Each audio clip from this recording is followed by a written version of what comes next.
Well, you just saw that sensitization program, which Yaga spearheaded at the markets here in the Federal Capital Territory. And we did bring to you a review of the Abuja Inquirer earlier in our paper review segment, which also focused on the FCT council polls.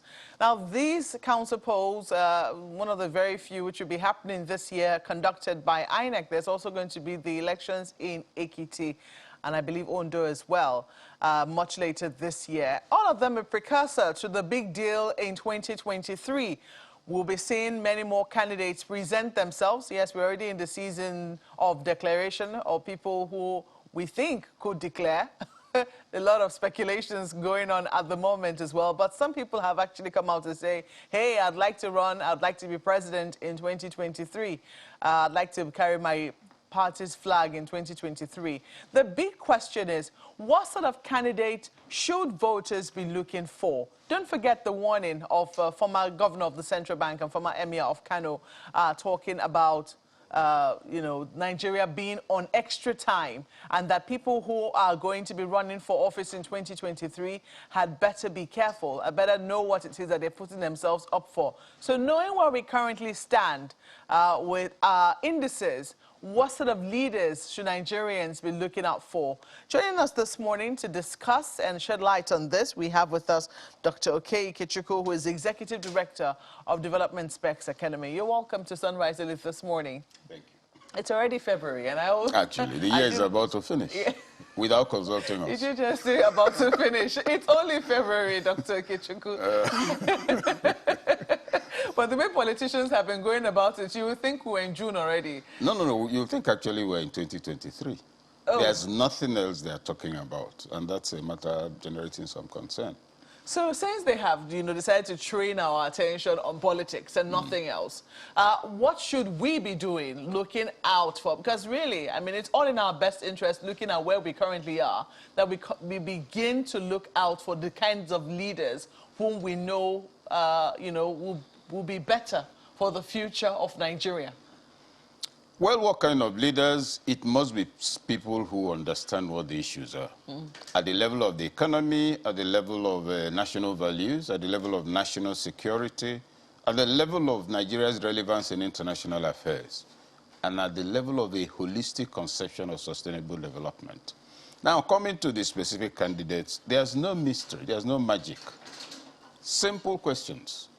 If you're coming out to contest for the position of president, what is your track record?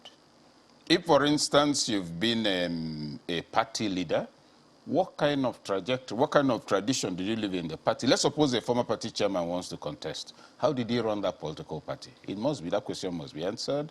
Was there party democracy? What was the criteria used for determining all sorts of things? Were you having regular membership, recruitment drive, and all the rest of it? Do we usually use this kind of criteria? No, we don't. You said, what should we look for? So if a governor, for instance, is coming out, and that's why I think they're going to have the greatest problems. Now, we've had 7 years of this government. Within that 7 years, some people have been governor for 7 years or for 4 years. Questions to ask. Within this period, how secure has your state been? What were the indices you met in terms of internally generated revenue, developmental projects, school enrollment, security? These are details that we use to assess whoever is coming out. So if this is how you performed in your state, why should we give Nigeria to you? If this is how you performed or you're performing in your state, that's the reason we should give Nigeria to you. So it's one thing to declare interest, to jump up and down and talk. We're raising issues of capacity, issues of global relevance. You've been in public office, you've held position. We've had controversies in the last couple of years. What were your views on them? During NSAS, what did you say? What have you said about the former header clashes? What did you say when governors from one part of the country took a position and another took? That will make us see whether you're a nationalist. Those are the issues to consider. So it's not sufficient for somebody to say he thinks he could or would want to be president. Everybody has a right to think. A madman, for instance, could think he's the king of England. You wouldn't argue with him. Reality check. That's what Nigerians should look out for. So I have no worries about there being a myriad of aspiring presidential candidates. More should come out. A distillation process will eventually take place. And that's the issue. And I think the concern you expressed in that intervention as I was speaking is that, okay, look, this is not what we've been doing all along. Yeah, that is correct. But it's about time we did it. Now, some people say that has never really been in our power. I mean, it's never really been in the power of the electorate as to what sort of candidates are really thrown up. That is the mandate of the political parties. And we really do not have any way of deciding that unless we are in the political parties. And even for those who are in the political parties, there's a lot of disenchantment, and sometimes you hear a lot of murmurings as to how things are being conducted within political parties. A lot of people, it's not exactly democratically done, as the case might be, but do you think that given where we are and given the problems that we currently face, that things might change within political parties? I suspect things are likely to change, not because the parties desire change, but because they may be forced to adapt to new paradigms. What do I mean by that? If you look at the politics of the last 8 years, let's just take the 8 years, can we say any of the parties has been actually democratic? Internal democracy in the parties, if we are being honest, does not exist in the two dominant parties and in the others aspiring also to replace them. Then you look at the processes for positions, where governors are appointing an extra 4,000 SAs or PAs, all in preparation for 2023, where there's no performance, where members of the party don't meet, where only big people meet, and the only time you have party activity is if there's an election and there's money to share. To that extent, we can say that, look, we are hamstrung, the people don't matter. But you see, there's also a ferment going on. The parties themselves are losing grip. The big boys and girls are now finding it more and more difficult to work out a consensus because greed, desperation, has become the only legal tender across most of the parties. To that extent, some form of internal implosion or attempted internal implosion might lead to reconfigurations. So I see a situation where the parties will be constrained to act differently, not because they want to, but because they have to. That's what it's looking like. And a lot of people think that 2023 is tomorrow morning. It isn't. It's actually a long way from now in terms of real politics. Anything can happen in 1 month. And you're talking about having 12 months plus before that election. Do you think that they could have given an indication of what could happen? I mean, we saw the big debate before the Electoral Act was eventually turned back by the president, and how the National Assembly reluctantly, well, they say that they have given the president everything now, and the CSOs have given the president 7 days, which has expired today, to sign the Electoral Act. That is yet to materialize. We're still waiting on the president to do that. But the big item, or the little item, which caused big controversy was the issue of direct primaries. And a lot of people said, oh, perhaps that would have given an indication of the seriousness of political parties to do things differently this time around. Because part of the reason why that was criticized by political parties was that they didn't have a database, a credible database to be able to conduct true direct primaries, which is a problem, isn't it? It is a problem, but the question is, why don't you have a database, number one? So why don't you go ahead and create one since the rules have changed? Look, if you're a political party, you should have a list of your members. If you have a list of your members, those are the people you call out during elections. So when you don't have that, is INEC to blame? Is the federal government to blame? I think it's a shame. Somebody, for instance, supposing somebody comes and says he wants to take a nominal role of a staff of Channels TV, and it's on the basis of that they will be invited for lunch at the Hilton, and you say, no, cancel the lunch because we don't have nominal role. That's actually what they did. It doesn't make sense. Well, the real issue in terms of real politics is that everybody is seeing clearly that we have developed a culture of what you call a dog keeper's logic. I want to hunt, let me hire your dogs. So I want to contest, I'll pay you for the candidates, for the delegates under you. That's at one level. At the second level, for the delegates, that's their bazaar or Christmas season. That's when they do their trading, because you can't go as a delegate and come back empty-handed. So an economy has arisen around party primaries. And also, the negative notion of godfatherism is best nurtured by this method which the governors want to retain. And it's a mystery and a shame that those who are presumed to be elected to represent us are the ones who took very strong positions against a, a law that will have expanded the democratic space. So yeah, I understand why that has to happen. This is struggle for power, not struggle for leadership. In fact, struggle for positions in order to enjoy the privileges. Because if I have control of the delegates and I can determine the primaries, I can then ensure that my son-in-law replaces me. I can determine who will be the governor. And when I put him, I will choose how many of the commissioners. I will choose the commissioner of finance, what do you call it, works, what you call the juicy ministry. So I'll be running the government by proxy. I'll determine how state funds will be created, and I'll create a kind of dynasty where you have a growing number of elite living off the state and the people suffering. That's why budgets will be read year after year, and no index of improvement in the welfare of the people. And on it goes. It goes. And the controversy over this bill is actually one of the most recent substantive indictment of the political class in Nigeria. It is a shame, in my view, and I may be mistaken, but I think it's a shame that what should have opened up the space is they're going up and down with it. It's about how will this favor me. I can understand that. Were you disappointed when they eventually added other options to the bill as now being passed by the National Assembly? Quite frankly, I was neither appointed nor disappointed. We must be frank and realistic. If the bulk of people who are presumed political leaders are alleged, correctly in some cases I gather, to have gotten to office as a means of improving their income and status financially, they're actually doing what they went to do when they do things like this. The mistaken assumption on our part is the belief that, oh, like some people said, you know, we need to go and organize something for members of the National Assembly to understand their job. They do. It's just that some of them have a different intention. So about being disappointed, I wasn't entirely surprised. I was hoping it would sail through, but looking at it, the interests at play are not interests driving core national development issues. They're not interests driving citizen welfare issues. They're not interests focused on genuine democratic expansion of the democratic space. So when the thing began to tilt the way it did and got held and then got returned, I wasn't surprised at all.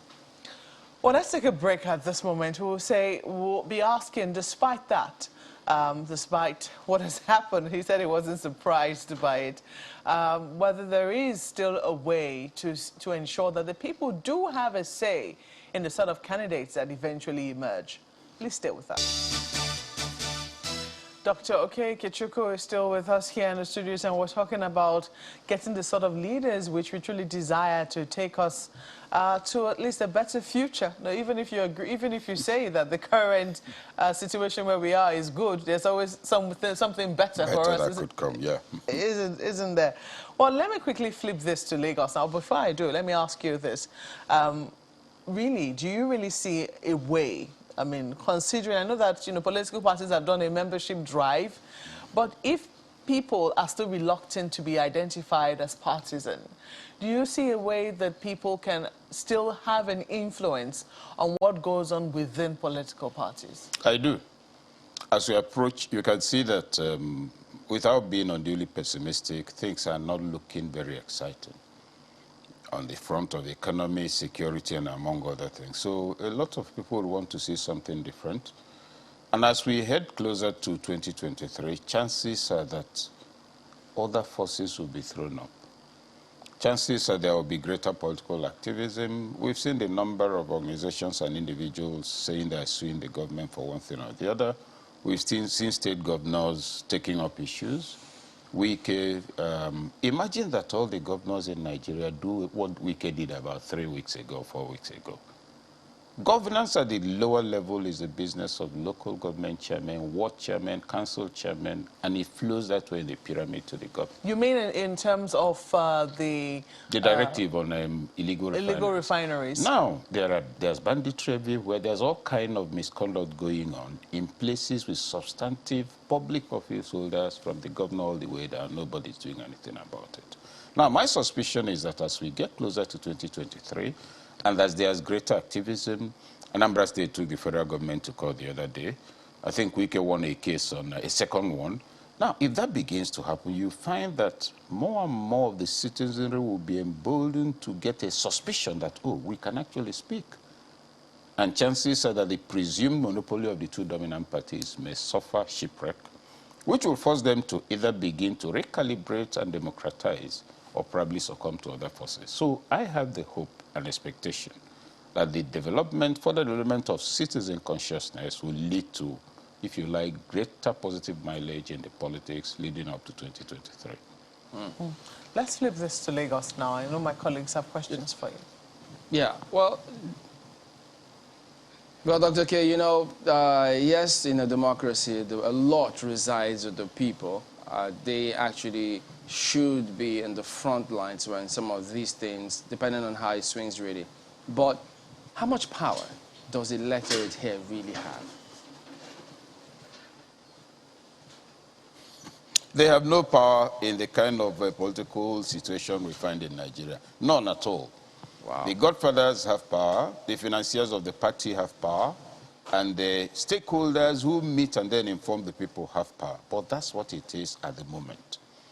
I believe and I see that events are building up, just like I said a moment ago. Now imagine, let's suppose that some of the things Oludo is saying in Anambra begins to happen. What it will mean is that the people will become stronger components of the political process. So while I agree completely with you that as we speak, the people do not have power, I'll make two observations. Number one, it hadn't always been so. In the past, long before the era of military rule, there was some greater perception of citizen involvement.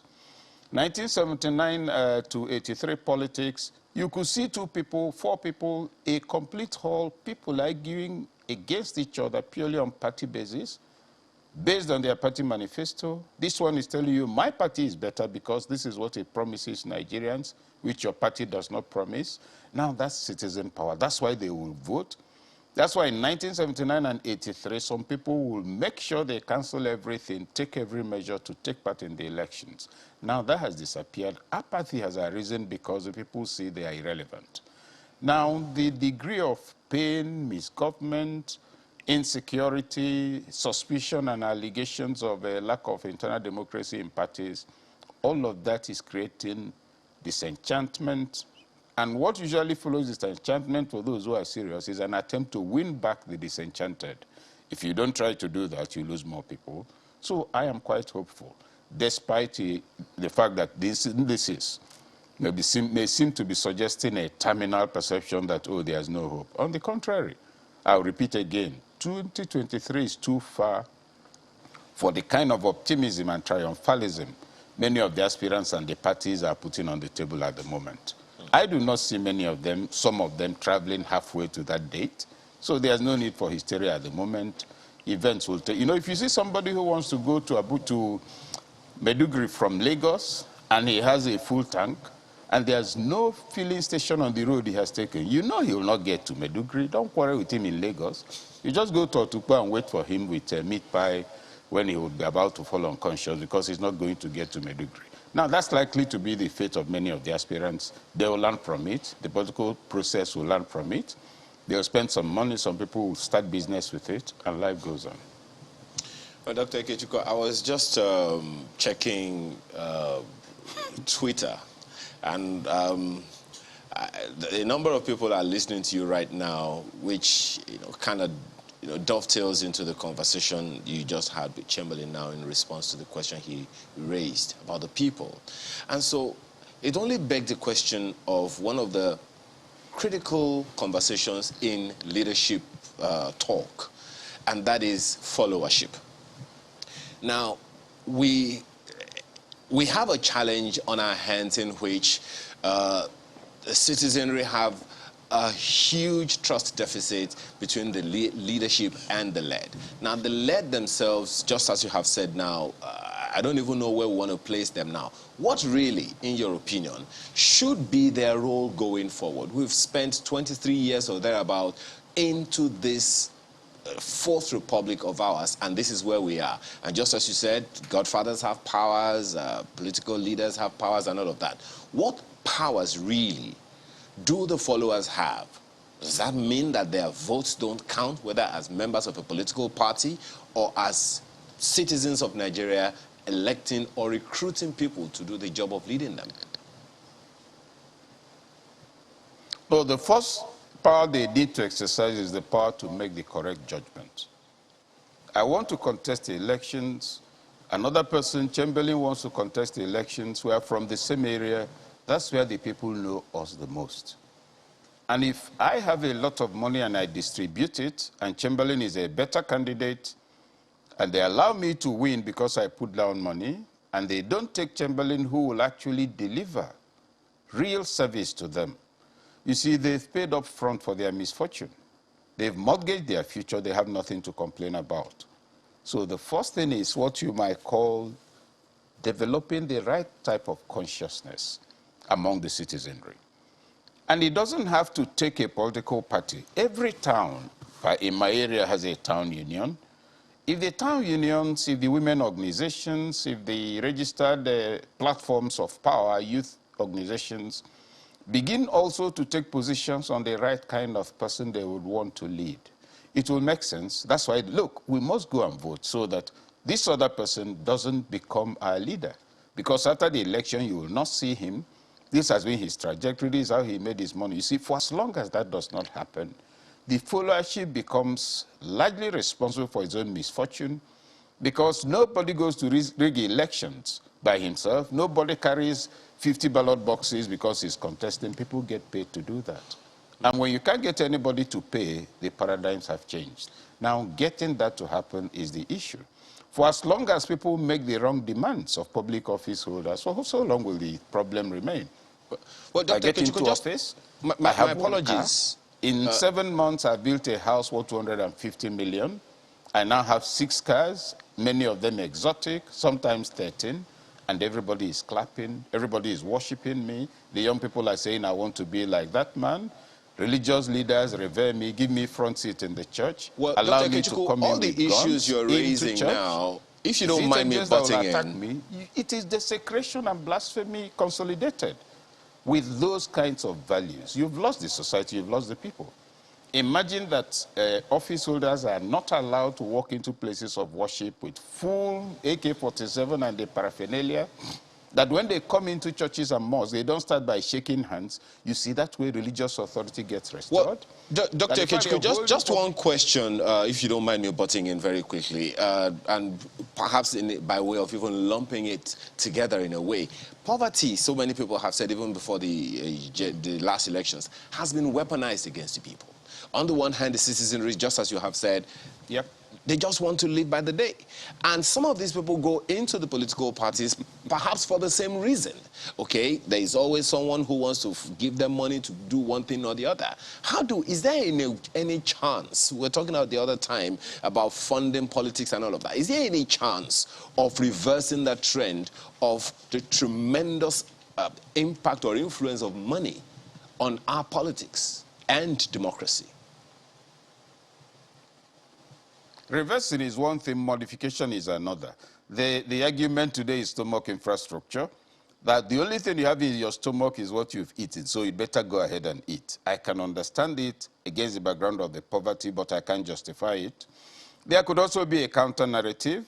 The person who is giving you money today to vote for him is not giving you money because he loves you. That money is very likely your money that he stole earlier. Even if it isn't, why should the money he gave you today determine the rest of your future? So even if you must collect money from him, is your conscience, the value of your conscience, is it 5,000 or 2,000 as the case may be? I don't think your conscience is that cheap. So if you would take the step of taking the money, which I won't advise, please don't take the further step of choosing somebody you know does not represent any good at all to stand forth in your name. That even in the village, there are people whom the family will not allow to represent them in the village square. Now, that's a counter-narrative that could begin to buy, endorsement progressively. But the extreme idealistic position of being preachy, being judgmental, you're a fool when you take money, even if it is true, which it is also the person's level of consciousness. You have to gradually nurture him or her out of it. Not make a long speech, tell us the advantages of not taking money, and everybody will clap and you go away, that is not going to impact the community. Everybody is from a community. That's where the work should begin. That's where shocks can take place. That's where, despite you saw the case in Anambra where some women said, no, we will not take the money. There were also places where they took the money and still did not vote for the candidate who distributed the money. Now, that is how that can work. But if we make it the thing we normally do at the national level, national campaign for political consciousness or values or whatever, money will be spent, there will be news reportage, but impact will come as close as possible to zero. That's what we should avoid. What I'd like us to do, again, is to enumerate the steps for those who are watching this morning, who are saying, as citizens, we're interested in this process and would like to be able to mobilize. And we've seen a few mobilization campaigns already going on by CSOs, asking people to register. And one person, when you register, get 5 more people to register. That we need to increase the number of people who are registered and who eventually go out to vote. But beyond that, I'd like for those who are listening this morning who are saying, I'd like to put an eye on what is currently going on. And I influence the results. Exactly. How do you think I can influence the results? 3 major steps, maybe 4. Number 1, ensure that you're a registered voter. Number 2, ensure that where you register on the day of the election, you can access it. Many traders register near the market. They are totally disenfranchised because on the day of the election, there's curfew. Their votes don't matter. They will be sitting in their houses, drinking stout and telling you who will win. So vote, make sure you have a contiguous polling booth.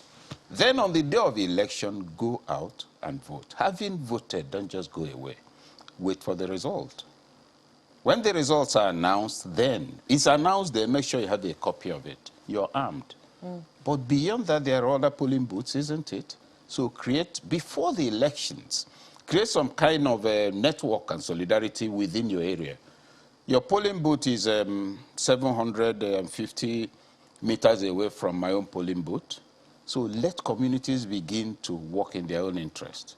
Meet, decide. After the election, let us quickly compare notes. Fortunately, we don't need to see. I'll text you what you've got. You text me what I've got. You get some other people. Now there's a consolidation of data across all the contiguous areas, so they'll have an idea of the kind of thing to expect. Now, these measures are important. It creates authenticity on the spot. Even if it's rigged later, there's a basis for engagement. Now, that's what people must do. It's not about giving motivational talk about how to choose good leaders. Oh, I'm on Twitter. I have 500,000 followers. Where are you going to that they're following you? You don't know your village. Some of those following you will be lying on their beds and looking at the ceiling. So this form of ethereal activism in an environment that's thoroughly rotten is part of the delusion of many of those who either say they're activists or they say they're contesting elections. They forget there are no polling booths on Instagram or Facebook or on the internet. Polling booths are in communities. Well, we'll see what eventually happens, whether that will change. Maybe you also have to win on some social media platforms for you to become a leader. A social media president. But we don't know. Well, thank you so much for coming on this morning. Dr. Oke Ikechukwu is the Executive Director of Development Specs Academy and speaking to us here in our Abuja studios.